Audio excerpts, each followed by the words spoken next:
But today, on behalf of President Trump, I bring you this assurance. The United States of America strongly supports NATO and will be unwavering in our commitment to this transatlantic alliance.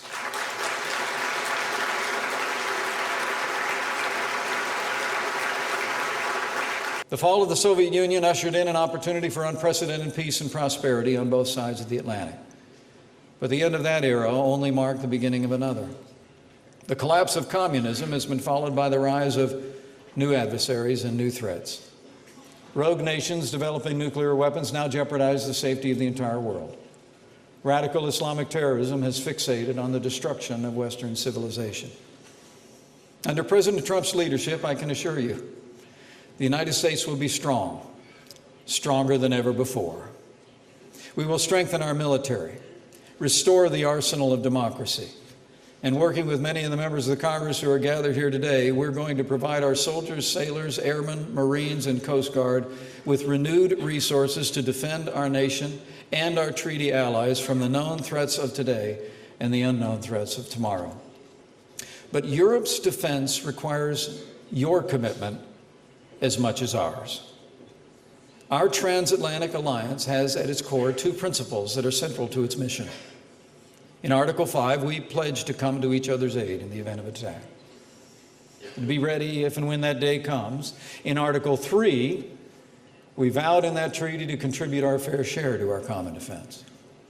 The promise to share the burden of our defense has gone unfulfilled for too many, for too long, and it erodes the very foundation of our alliance. Now, let me be clear on this point.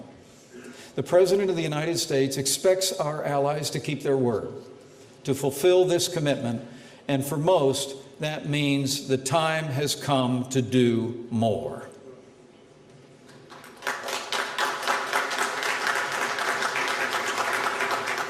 In the wake of Russian efforts to redraw international borders by force, rest assured, the United States, along with the United Kingdom, Canada, and Germany, will continue its leadership role as a framework nation in the Enhanced Forward Presence Initiative, and we will support other joint critical actions to support this alliance. And with regard to Ukraine,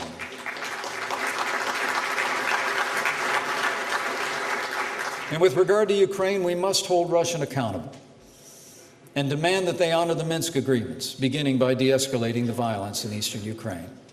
And know this, the United States will continue to hold Russia accountable, even as we search for new common ground, which, as you know, President Trump believes can be found.